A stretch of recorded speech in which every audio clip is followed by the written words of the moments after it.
Okay, so welcome back from the break. Let's take a look at our concept questions and see what we can figure out from here. So if two organisms have the same genotype, must they have the same phenotype? The short answer is yes.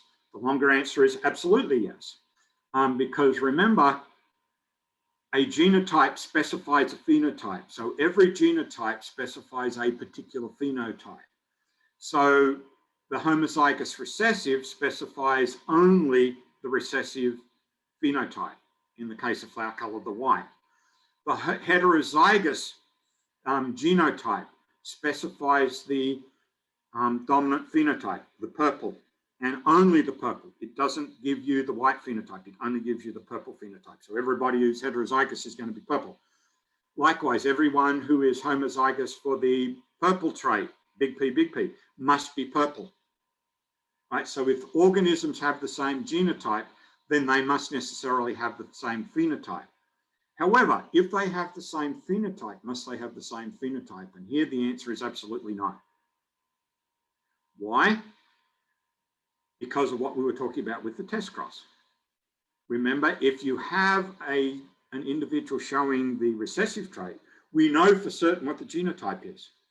They have to be homozygous for the allele for the recessive trait. It's the only way you can show the recessive trait. But if you show the dominant trait, you could be homozygous for it, or you could be heterozygous for it, which means there are two different genotypes that lead to the dominant trait or the dominant phenotype. So if they have the same phenotype, it's not a given that they have the same genotype. Mendel showed that all organisms have alleles for every two alleles for every trait. Where do these alleles come from? Well, we know that they come from each of the parents. They contribute one of those alleles, but those alleles come via the homologous chromosomes. Remember, we each pass on one member of each pair of homologous chromosomes. So those alleles are sitting on the chromosomes in the loci of the genes for which they are representative. So in the case of the flower color alleles, they are in the loci of the flower color gene on the two homologous chromosomes. And when those chromosomes separate during meiosis, specifically anaphase 1 of meiosis 1, those separated homologous chromosomes also carry the alleles, and those alleles are then passed on via those homologous chromosomes through the gametes that each parent contributes to the offspring. So that's the origin of the alleles, and specifically the two alleles that Mendel is referencing as part of his analysis. So let's go on and talk about Mendel's second law of inheritance, called the law of independent assortment. So if you're thinking about meiosis, which you may or may not be, but hopefully you are, and you see the term independent assortment or independent sorting, you can probably guess which stage of meiosis is relevant here. If you haven't figured it out yet, don't worry, I will tell you a little bit later. But for now, see what you can come up with as we go through this. The key is independent. Where have we talked about independent behavior in meiosis? So when we start looking at the law of independent assortment, what we know Mendel is now doing is what are referred to as dihybrid crosses, where the parents differ in the traits for two characteristics. And he had a very specific purpose for doing this. He wanted to know if the particular combination of alleles that he started out with in his parents were always maintained from one generation to the next in the gametes, or was it possible to create different combinations of alleles, or what we would say call alleles today, in subsequent generations as a product of sexual reproduction. And the only way he could do this was to establish parents that were true breeding for the two dominant traits of the two characters in question, and parents that were pure breeding for the two recessive traits of the characteristics that were in question. So the classic that we always refer to in this case is seed color in the form of yellow versus green. So big Y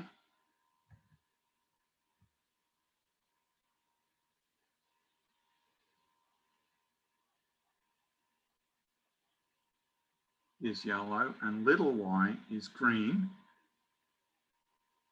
So as you might imagine, yellow is the dominant trait, green is the recessive trait for seed color. For seed shape, big R is round and little r is wrinkled. So round is dominant over wrinkled. And so he starts out with his P generation being homozygous for the yellow and brown traits, and the other parent being true breeding for the green and wrinkled traits. So they're homozygous. So the parents are, this parent is homozygous for yellow and round. This parent is homozygous for green and wrinkled. So his F1s now are heterozygous for the alleles, but they're all showing the two dominant traits because they're dominant traits. But he now knows that he has the potential for alternatives because he's building this on his observations from his monohybrid crosses. So he recognizes that there are two different possible outcomes here. If the original combinations of alleles are maintained from one generation to the next, in other words, the big R and big Y combination is maintained, and the little r, little y combination is maintained, then out of these, there can only be two possible gametes, a big R, big Y combination and a little r, little y combination.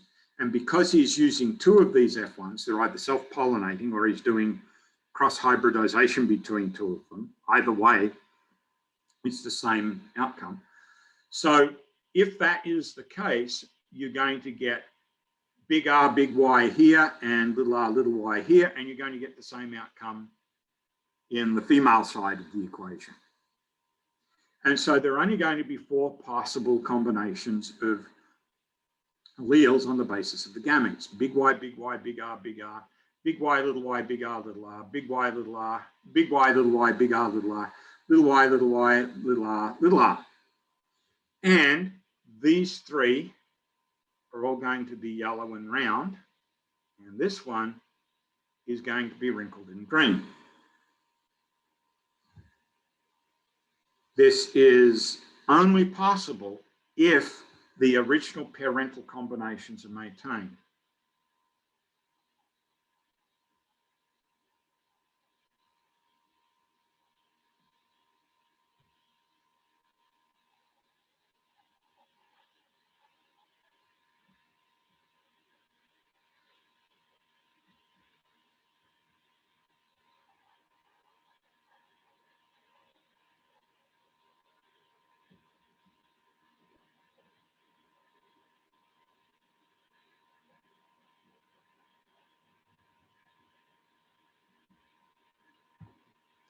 And so those would be big R, big Y, and little r, little y. But the alternative is, because there are now alternative alleles that could be passed on, the alternative would be that all four possible combinations could occur. So you still get the big R, big Y combination, you still get the little r, little y combination. But the two alternatives that would be available now, if all possible combinations can occur, you're not maintaining the original parentals, but you can get any possible combination you want, then you have to get a Y and an R combination. Those are it always has to be a Y and an R. So there are four possible YR combinations: the big R with the big Y, the little r with the little y, still possible. But then you could get the little r with the big Y, or you could get the big R with the little y. Likewise, then you would get these, and you would get 16 different possibilities. 9 of them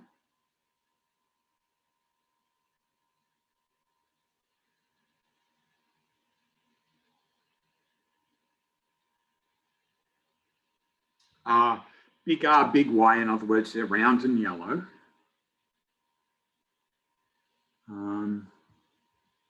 One of them is the double recessive, green and wrinkled. 3 of them are going to be one of the dominants with the other recessive. So in this case, it's yellow with the wrinkle. And then the remainder, what color I don't want to use, something that's, yeah, I'll use the green. Let's put the green. Well, they're all here. And so they're the other dominant and recessive combination, which is round and green. And if you've been following along, you now recognize that there is 9 of these, 3 of these, 3 of these, and 1 of these to give you a ratio of 9 to 3 to 3 to 1. 9/16 are the double dominant, 1/16 of the double recessive, and the other 2 3/16 in here are one of the dominant with the opposite recessive. And here are the actual numbers that Mendel generated. And you can see from this, once you do the math, that the ratio is 9 to 3 to 3 to 1, which means this is not what is happening. The original parental combinations are not being maintained. You are, in fact, mixing them up and getting different combinations. So the question then becomes, where do we see this taking place in meiosis? Because remember, again, this has got to be some function of the chromosomes in meiosis. Where do we see independent behavior of the homologous chromosomes? And the answer is when the homologous pairs line up on the metaphase plate in metaphase 1.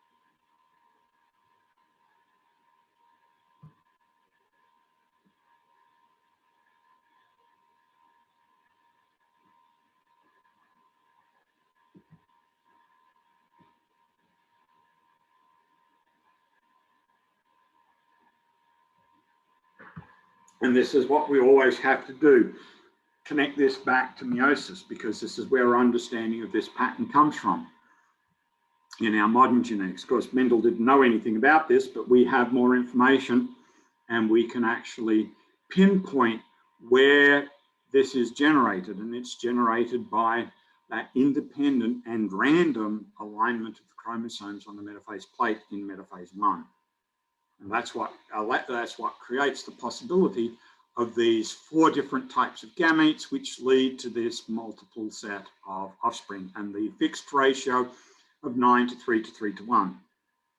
So if you're dealing with a Mendelian dihybrid cross, the phenotype ratio is always going to be 9 to 3 to 3 to 1. We don't delve into the genotype ratios. They start to get a bit more complicated. So we don't touch on those at this point. So this is Mendel's law of independent assortment. Genes that are located on separate pairs of homologous chromosomes, which this is predicated on, allow for all possible combinations of alleles in the gametes, which leads to these multiple different offspring phenotypes with a fixed ratio of 9 to 3 to 3 to 1. So this is just reinforcing again exactly what I said. So quick break. This time I'm not going to stop we're just going to continue on and answer these questions because we haven't done very much at this point. Pea plants that are heterozygous for flower position and stem length. So flower position could be axial or terminal. Axial grows from the side, terminal grows from the end. So axial is dominant.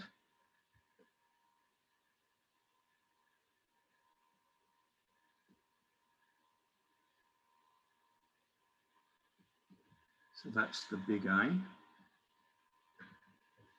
And stem length, tall or short, and tall is dominant.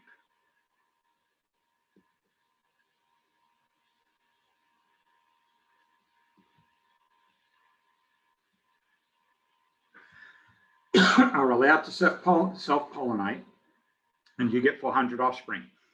Draw the Punnett square for this cross and predict how many offspring would show the two recessive traits, terminal flowers and dwarf height. So the Punnett square, let me move this out of the way so that it doesn't get in the way while I'm doing this. So here's the Punnett square. Oops. So I've mastered not doing that yet.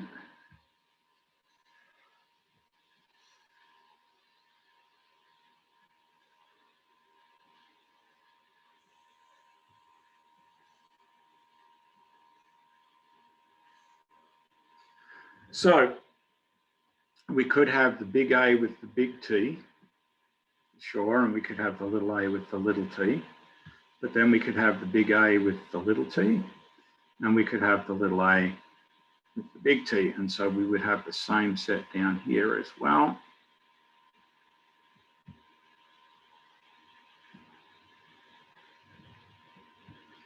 And so we're going to have big A, big A, big T, big T, big A, big A, big T, little t, big A, little a, big T, big T, big A, little a, big T, little t.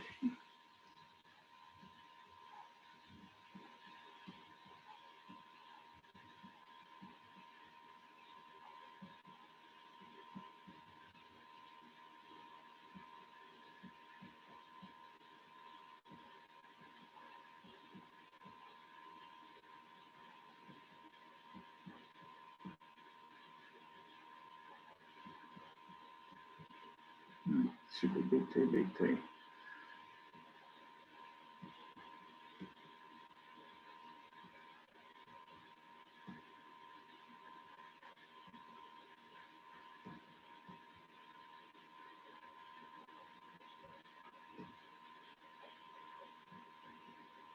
So there they are. There's all the 16 possible outcomes. You actually should have been able to predict that based on what we were talking about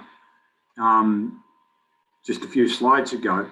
The double recessive is always going to be 1/16. That's it sitting there. So it's 1 out of 16. That would be our predicted number. So this next question I've chosen to put in here because it actually leads us to the next thing that we need to talk about. So how large a Punnett square would you need to draw for a trihybrid cross? Parents that differ in 3 characteristics. And we believe that Mendel was actually going to do trihybrid crosses because in the notebooks that we still have of his, it's quite clear that he and his assistants set about trying to develop pure breeding parents for 3 characteristics, which suggests that his intention was at some point in time to do trihybrid crosses. Now, whether he actually went ahead and did them, we will never know because we don't, as I said, we don't have his complete set of notebooks. We don't know whether he actually did them or not. He never published any papers regarding observations of trihybrid crosses. So we don't know exactly what his intention was. We just know that it appears, or we surmise that it appears that he was intending to do them because he was creating the pure breeding parents for them. You may not have noticed this, but there is actually a mathematical relationship between the size of the Punnett squares and the number of characters that you're looking at. So for a monohybrid cross, remember, it's a single character, which is 4 .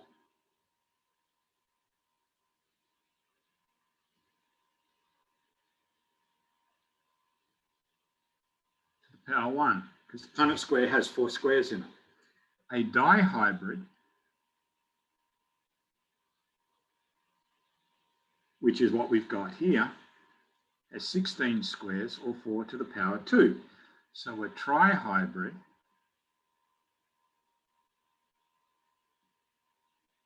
would be 4 to the power 3, or 64 squares.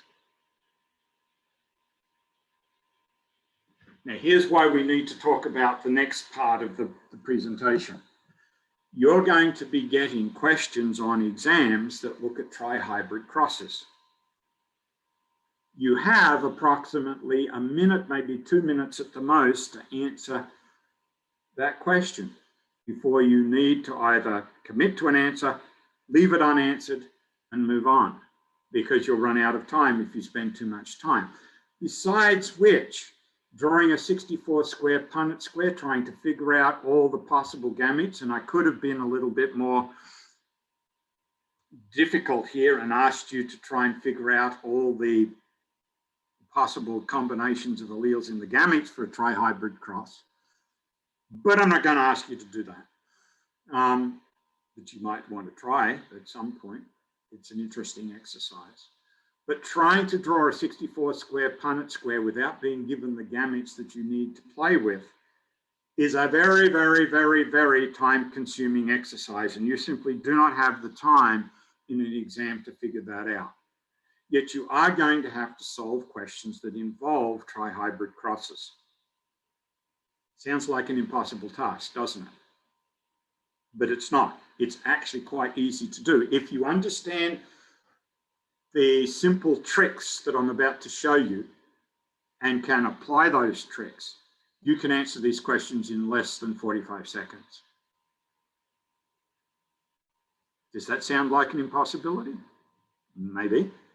But let me assure you, it is eminently possible. You just need to understand the principles behind Mendelian genetics and what Mendel is telling you, what meiosis is telling you, and what you can do on that basis. So let's take a look.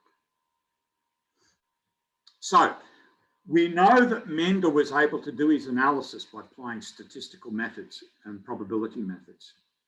And it turns out that even extensions on the types of crosses, so Mendel did monohybrid crosses and trihybrid crosses. If we extend on that to look at trihybrid crosses, or the ones that I challenge students with when we do this in the classroom, 5-way crosses.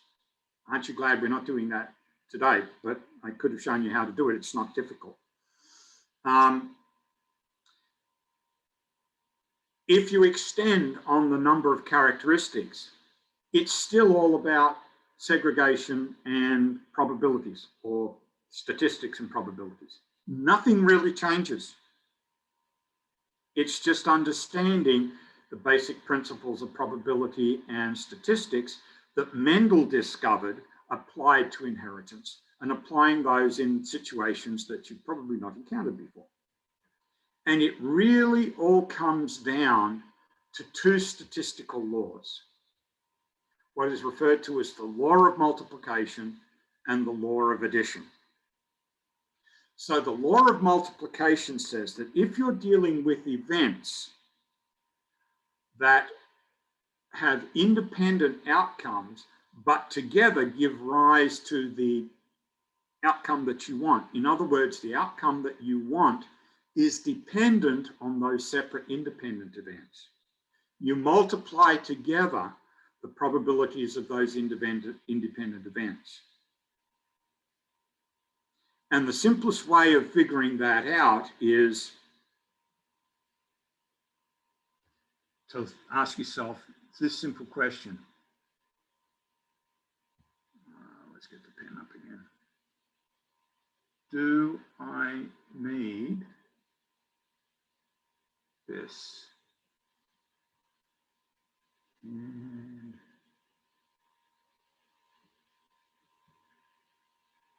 to get the result. Because if you can say, yes, I do need to get this and this to get the result, what you're dealing with is what we refer in statistics and probabilities as dependent events. The outcome is dependent on getting the two results that you're looking at, or combination of results.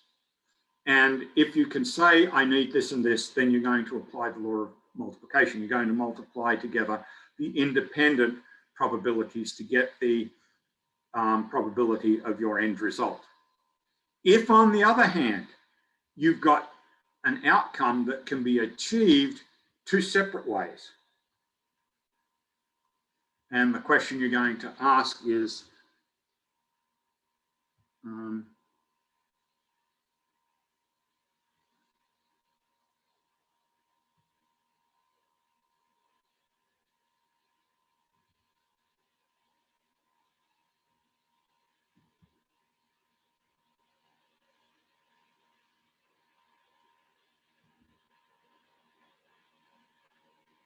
is this. If the answer to this question is yes, can I get the result that I'm looking for in more than one different way, then you're dealing with what we refer to in statistics as independent events. And so this time you add together their individual probabilities. So if you need a particular combination of results, this and this, and if you're into logic and logic operators, and is the logic operator for multiplication in logic. So if I need this and this, as soon as I say and, I know I have to multiply. If I say I can get it this, it's this or this that gives me the result. As soon as you say or, it's addition, because again, in logic, or is the logic operator for addition. So if I can get it two different ways, this or this, then it's addition. If I can get it only one way and it has to be that way, I need this and this, then it's the law of multiplication. And we can illustrate that with the monohybrid cross Punnett square. It's fairly straightforward. This is what I sometimes refer to in class as coin math, because we all understand the probabilities of flipping coins, because we've probably done it before. A coin has two sides to it, a head and a tail. And so you might think of the head as being the dominant, the allele for the dominant trait. And you could think of the tail as being the allele for the recessive trait.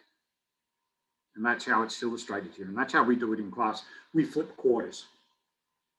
So if you flip a coin, you've got a 1 in 2 chance of getting the head. You've got a 1 in 2 chance of getting the tail.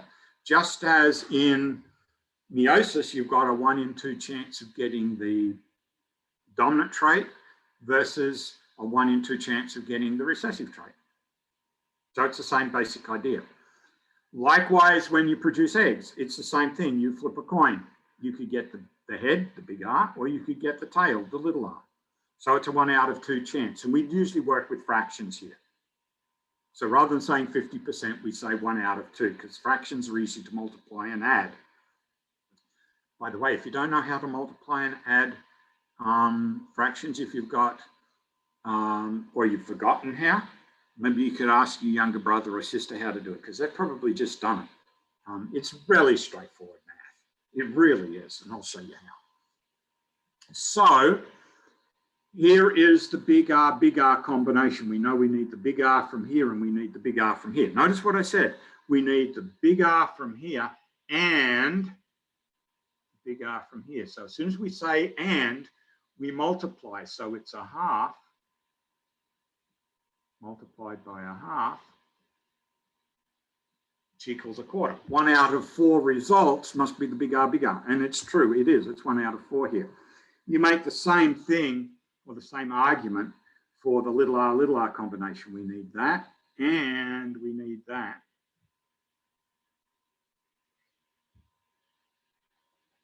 So it's a half multiplied by a half, which equals a quarter. Now, for the big R, little r combination, situation's a little bit different because there are 2 separate ways of getting it. So one way is to do it this way, which requires the big R from here and the little r from here. The other way is that. But we can get it either way, this way or this way. Now, based on what we've seen for the big R, and the little r, the probability of this is 1/2 times 1/2, which gives us 1/4. And you can see that the quarter fraction is there. But likewise, doing this, getting the little r from one and the big R from the other, to get that combination is still, we need the big R from one and the little r from the other, and that's still going to give us 1/4 as our probability. But now we can get big R, little r either this way or this way. So big R, little r now becomes 1/4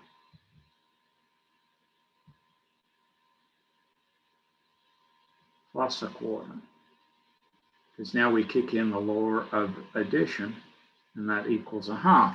And half of the offspring are big R, little r, 2 out of 4, which gives you 1 out of 2 when you reduce the fraction. So as far as the Punnett square is concerned, coin math is a really good way of illustrating how you can use fractions to calculate results. Where this becomes important in doing extensions, so doing dihybrid crosses, trihybrid crosses, and so forth, is that all we need to do is remember Mendel's law of independent assortment. Each pair or each character is located on a separate pair of homologous chromosomes. The genes for that character are located on a different pair of homologous chromosomes. So when we did the big R combination, that was one pair of homologous chromosomes. The big Y, that was a second pair of homologous chromosomes. When we had the little r, that was the matching pair of homologous chromosomes in the other parent. The little y was the matching pair of homologous chromosomes in the other parent. And so these chromosomes behave independently of each other. These chromosomes behave independently of each other, and that's why we get the big R, big Y, big R, little y, little r, big Y, little r, little y, possible combinations. Because each pair of chromosomes is behaving independently. But what that means is that when we want to calculate the probability of something like big R, big Y, little y, because these are on separate pairs of chromosomes, and Mendel says they behave independently of each other, and that's reinforced by what we've seen about their behavior in meiosis. Each pair of chromosomes behaves independently of each other. We can then simply say, when I want to calculate the probabilities of, say, a big R, little r combination, big Y, little y combination, we just look at the R's first, figure them out, then look at the Y's second, figure them out, and because we want the R's and the Y's together, we can multiply. So let me show you how this works. Let me move this up here. So if we've got a parent that looks like this, big R, big Y, little y, and we want this possible combination of big R, big Y, little y. Actually, let me erase this one. This one is a little bit more complicated. This is actually, I'll do this one because this is the toughest one to figure out. So if you can follow me with this one, then you'll have it nailed. So let's look at the big R, combination first. If we want to get the big R, combination, there's actually two ways of getting it out of this parent. We could get the big R from here, but that means we need the little r from there. Okay. If we get the little r from here, that means we need to have the big R from here. So what's the chance of getting the little r from here? Well, there are only two R's. One of them is little r. So getting the little r from there must be 1 out of 2. Getting the big R from here Again, must be 1 out of 2. There are 2 R's, one of which is the big R. So it's 1 out of 2. So that equals 1/4. Okay. So if we do the big Y, little y, if we do, that's number 1. If we do the big R, little r the second way,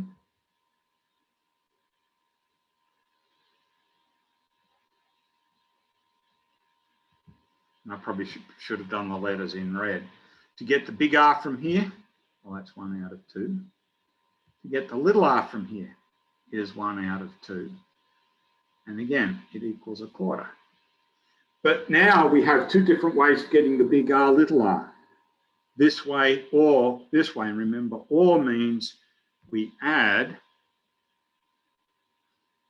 So we add 1/4 plus 1/4, and that equals 1/2.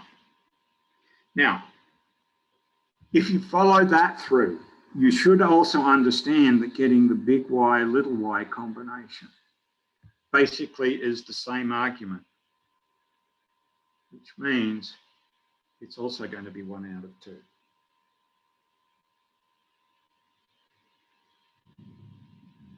Okay? Because you're going to have the big R, the big Y, little y combination this way, the big Y, little y combination this way. We're going to add them together to get 1/2. And then the big Y, little y combination is going to come out as 1/2. Now we want, however, the big R, big Y, little y combination. So we want this and this. So it's going to be 1/2 multiplied by 1/2, which equals 1/4. I know this seems a little bit complicated, but this is the best way to explain it. It would be a lot better if we could do it in the classroom. So I'm trying to do the best I can here on the slide, and hopefully you can understand my explanation. Let's go and take a look at the dihybrid cross for a moment.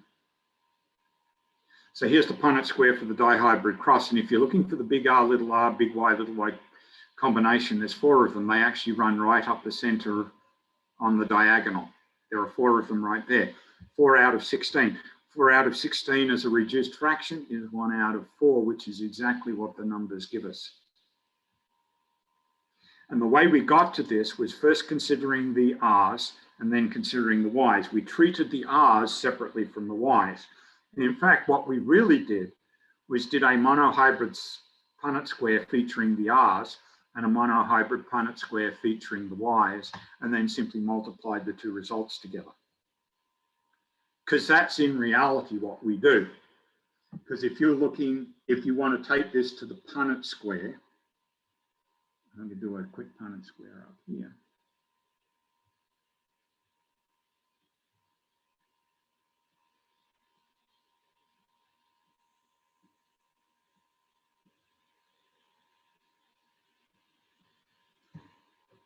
If we want the big R, little r's, there they are there.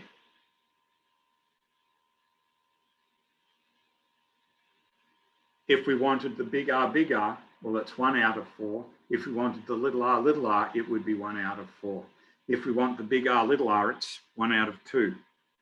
So there are some actual rules here. And I've got another set of concept check questions. The second set of questions will actually use the coin math. So let's take a look at these. And maybe we'll turn this into a break as well, because that math has probably blown your mind wide open at this point. So let's turn this into a break. So here are the 2 concept check questions. We'll come back and look at these after the break. What is the probability of getting an ace in a 52 card deck of cards? What about an ace-king pair? You've got a typo, that's fine. And what about 2 aces in a row? Interesting questions. You play poker? These might be of interest. Or 21, or blackjack, depending on where you play it. Could be an interesting exercise. We'll take a look at it. Given the following crosses, and here are our trihybrid crosses. big A, little a, big B, little b, big C, cross big A, big B, little b, big C, little c. So it's heterozygous individuals. What is the probability of the following offspring? A, big B, little big C, little c. Or a big A, big B, little b, little c, or a big A, big B, little c. Hopefully by the time we've figured out the probabilities of all three of those offspring, you'll understand how to do coin math. Meet me on the other side of the break and I'll give you the answers.